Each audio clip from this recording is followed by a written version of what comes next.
Howdy, welcome back. I'm Steven, and this is FWP Reviews. No, your screen isn't broken. This is just a clever callback to what today's video is about. Today's video is a special one, as we're talking about my third favorite movie of all time, and my only Letterboxd favorite without an FWP Essential episode so far. And when put to a poll, 2001 was the clear choice over both Mission Impossible Fallout and Mad Max Fury Road. Not to fret, those two bad boys will eventually get an episode because I adore them. Absolutely. Two of my favorite action movies ever. But today, we're talking about Stanley Kubrick's masterpiece, 2001, A Space Odyssey.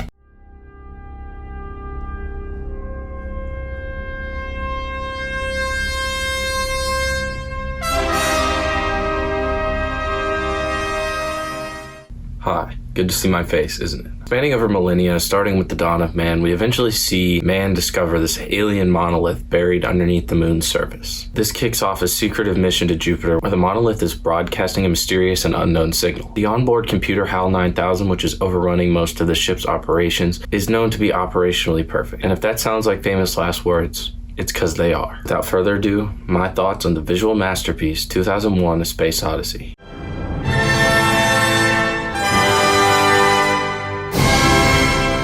Stanley Kubrick was a once-in-a-lifetime filmmaking legend. Throughout his time in the industry, he assembled many great movies. In terms of filmmaking, I don't think that there are any that can top the visual masterpiece that is 2001. Film is a visual genre, and this is something that can fall to the wayside not only in the present, but in the past and the future as well. Many movies will trade various visual elements in favor of easier viewing, gimmicks, and cutting cost. Yet all the way back in the year 1968, Kubrick mastered this visual storytelling. This movie runs at a solid and lengthy 150-something minutes. For roughly 60% of that, or more precisely 88 minutes, there is no dialogue whatsoever. The first 25 and last 23 minutes of the movie are also included in this 88 minutes. It is as much a visual odyssey as it is an odyssey into the stars per se. You're viewing this film in a very visual way, and the beauty and symbolism of the film are being pushed through a sense that you're not necessarily used to at this capacity. It's a film that relies very heavily on its visual storytelling, so naturally it has to be beautiful or else it would be a flop. And goddamn, is this movie beautiful. We see this beauty in the sweeping landscapes of the dawn of men, the intriguing space travel technology, HAL 9000, and other various computer screens as well as sets throughout. The beauty and despair that space can bring is at the forefront of this visual masterpiece. The stirring emptiness of the space is borderline horrific. The acid trip style visuals that we see in the Stargate still manage to take my breath away over 50 years later. This film is many things, not just one thing. It has sci-fi elements obviously, but in addition to this, we also see horror, thriller, and action/adventure elements. It is the definitive slow burn movie as much as it is the definitive visual masterpiece. It has this supreme and ever oozing tension. Every moment that comes after the intermission during the second half of the movie always has me on edge and extremely stressed out. This comes obviously from the previously mentioned vast emptiness of space as well as the best villain of all time, HAL 9000. On the note of HAL 9000, a goddamn great villain. The famous last words type narrative device he becomes is so sinister. I think he's an effective catalyst for the movie, and he's a part of what makes this movie so great, and without him, I'm not sure it would have been as great. Something really special about this movie is its music. The music is incredible, first and foremost, and also it comes from this decision to go with this sort of classical style music and using actual classical pieces of music instead of arranging their own type of music. This helps to give this movie a sort of intense timelessness. Classical music is exactly that.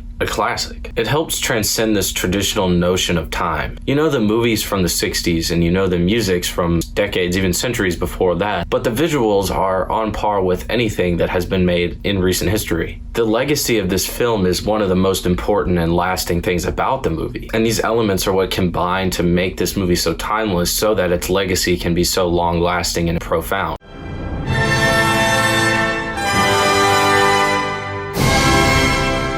The question of who and what we are in the universe is something that countless people have tried to answer, and something that countless people will try to answer in the future. It's always going to be up for debate, and the best existential sci-fi movies can allow us not really to try to be convinced of something, but to give us a window into this world where something maybe not is known, but is being discovered or will be known. If the characters don't know who or what we are in the universe, the viewer does. It plays on this sort of dramatic irony in a lot of movies, but the magic of 2001 is that we're watching humans evolve and discover who and what they are and what their place is in this universe. We really effectively get to see humans on this path from the very beginning. At dawn of man, we see them discover the monolith, and we see how this monolith is sort of the catalyst in each of these sections of evolution for these people in this world they live in. The monolith is one of the biggest mysteries of this film. The most effective points of the monolith are when we get to see the great side of technological innovation as well as the drawbacks. It allows complex and intriguing space travel, it allows evolution, yet it also allows for the subjugation of other groups as well as intensely dangerous space travel. Too Big to Sink is incredibly prevalent in this film. The HAL 9000 computer is the Titanic for this movie. It's never failed before. The operating record is perfect. Why would it fail now? They throw their faith and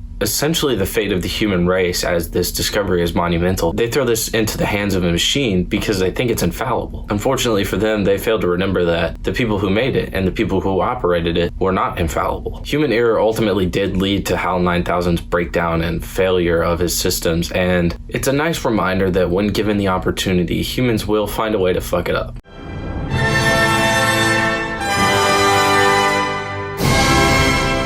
When this movie dropped, it was a little bit controversial, as most of Stanley Kubrick's movies were at the time. I think it has stayed that way. A lot of people despise this movie. Despite it becoming more mainstream, I think it is still a relatively controversial movie. People often find this movie boring and difficult to watch. I agree that it's difficult, but that's a part of why I love it. I'm a huge fan of a film that makes you actively work for it. There's something so magical about finding something new on the second, third, or even fourth viewing of a movie. The more layers there are to a movie, similar to an ogre, the more fun and more complex it is. It may never reach its full potential to you because you always think there's something more, but it improves every time you see it, and I love when it does that. For me, that is exactly what 2001: A Space Odyssey is. For a film that is mostly about evolution in a poetic sort of way, continues to evolve and get better with every viewing I see it. To harken back to the visual storytelling horse that I beat to death, this movie is beautiful. This movie has some of the best visuals I have ever seen, and I love a visually appeasing film. What can I say? I'm a sucker for it. Not only are the visuals beautiful, the visuals are incredibly important as this visual storytelling takes sort of the driver's seat of this movie. It's so smart and effectively done to see how this plays into this sort of profound narrative we're seeing unfold. It is easily one of the best combinations of visuals and silence in order to tell a story, barring the gazing we see in Portrait of a Lady on Fire, of course. With that, let's wrap this video up. I hope you guys enjoyed my thoughts on this movie, and I hope you guys will check it out if you haven't already, or recheck it out because, like I said, it gets better every time. Next week, look forward to videos centering around Fast and Furious because Fast 9's coming up. We gotta get ready for that. I know that subject matter is vague, but it's because it's a huge surprise what it's gonna be about. But to be truthful, it's because I don't know, and I haven't got very much time to figure it out, so I'm gonna try to finish up really quickly here. Until next time, follow my Instagram at FWP Reviews 100s for daily written reviews about the newest movies. With that, this is FWP Reviews signing off. Thank you guys so much for watching, and I'll catch you all in the next one.